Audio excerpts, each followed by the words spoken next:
Hello, I'm Ivan Gayton. I'm from Canada. I work for the Humanitarian OpenStreetMap team, a global NGO doing open mapping. In terms of addressing, it's something that I've been working on for a lot of my career now. So let's begin in 1854. And when I say 1854, hands up, how many people know what I'm talking about already? Yeah. Okay, so I'm happy to report as a geographer that the person who is considered the father of public health and epidemiology, a strong candidate for the greatest medical doctor in history, is not actually famous for a medical treatment he devised, but rather for a map that he made. So during the cholera epidemic in London in 1854, a doctor named John Snow, nothing to do with a guy on Game of Thrones, made a map from the patient line lists from the patient registries in the cholera treatment centers in London. And at that time, London actually had a system of postcodes, which still exists in essentially its original form today.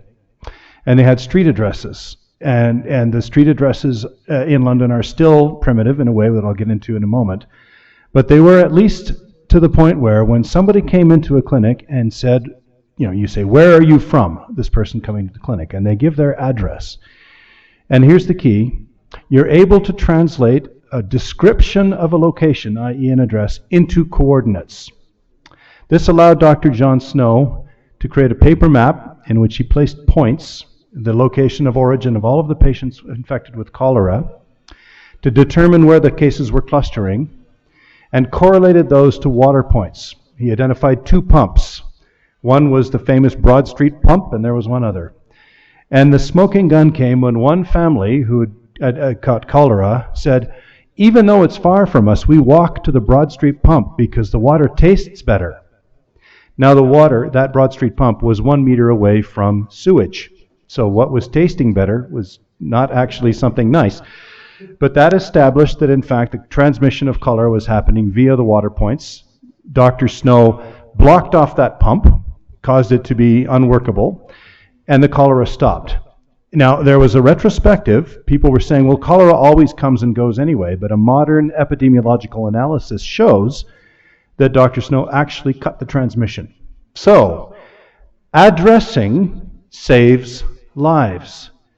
That's my starting point for this. And I used to work for an organization called Doctors Without Borders, and I did this same thing in Haiti during the cholera epidemic after the earthquake, where we found out where the cholera was transmitting and correlated that to water outages, chlorination outages, and fixed them. So in fact, addressing, I come to it personally from a public health point of view. But of course, there are many, many other uses for it. Obviously, there's an economic and social benefit to addressing if you want to get a ride, if you want to order a pizza, if you want to deliver packages. Somebody just mentioned that it's core digital infrastructure. It's the DNA of a smart city, and I agree very much with that. But I want to define what I mean by an address. From my perspective, an addressing system is one which allows the translation between verbal and written descriptions and coordinates, and back and forth. If I give you coordinates, you should be able to generate this description. If I give you the description, you should be able to generate the coordinates. That is the heart of addressing. Okay, so where I come from in Canada, we have a specific scheme. It's loosely based on the English scheme, but I'll tell you something. I mentioned that the London addressing scheme is actually quite primitive. How can I prove that? Possibly the most famous address in the world is 221B Baker Street. Who knows where that is? Sherlock Holmes' address. Okay, why the B? Because if you start down a street and you go, 220, 221, 222, 223, but then you subdivide one building into multiple units, well, you've either got to go 221.5 or something like that. So you wind up with A, B, C, D. So the sort of most basic schema that was originally developed for this would you had postcodes, you had main trunk roads. Anything moving off of a trunk road, you'd start from 1, and then somebody thought, well, let's make sure that we have opposite sides of the road are distinguishable. So you go on one side 1, 3, 5, 7, on the other side 2, 4, 6, 8. So even numbers on one side, odd numbers on the other side. But again, what if you build a new house in between two houses? So a more modern system, rather than putting a B after the 221, a more modern system actually stretches out the numbers. You might go 1, 5, 11, 17. You'd have some other algorithm to generate these points.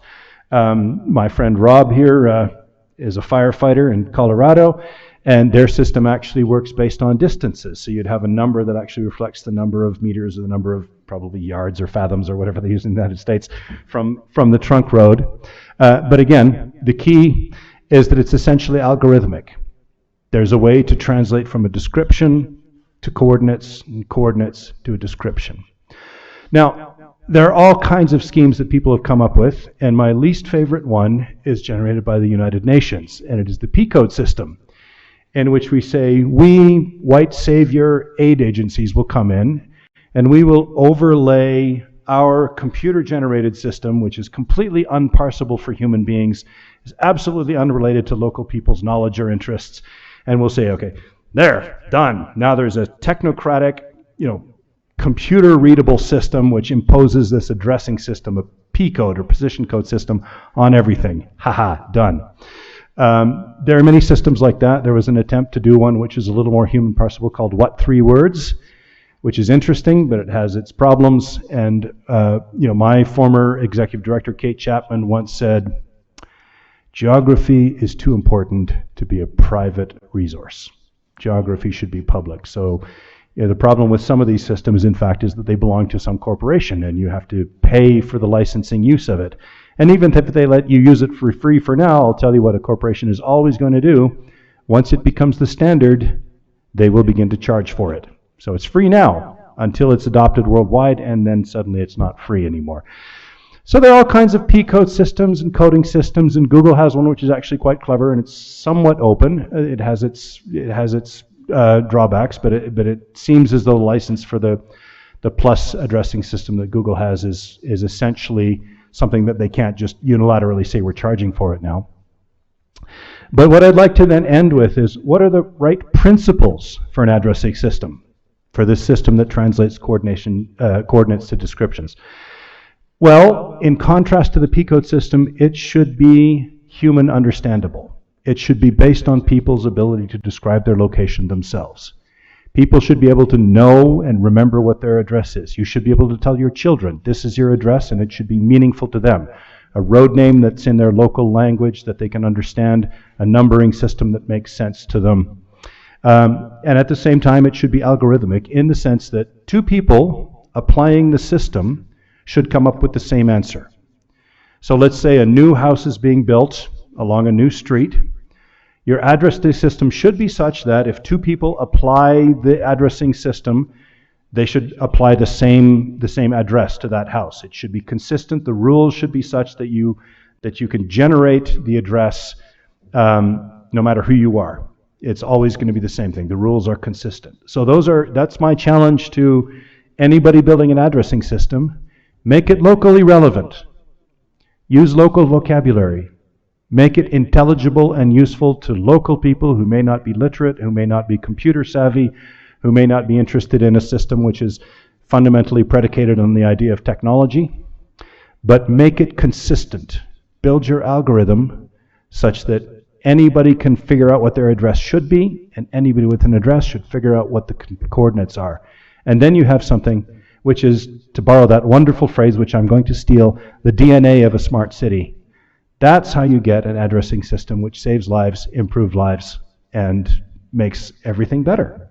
Thank you.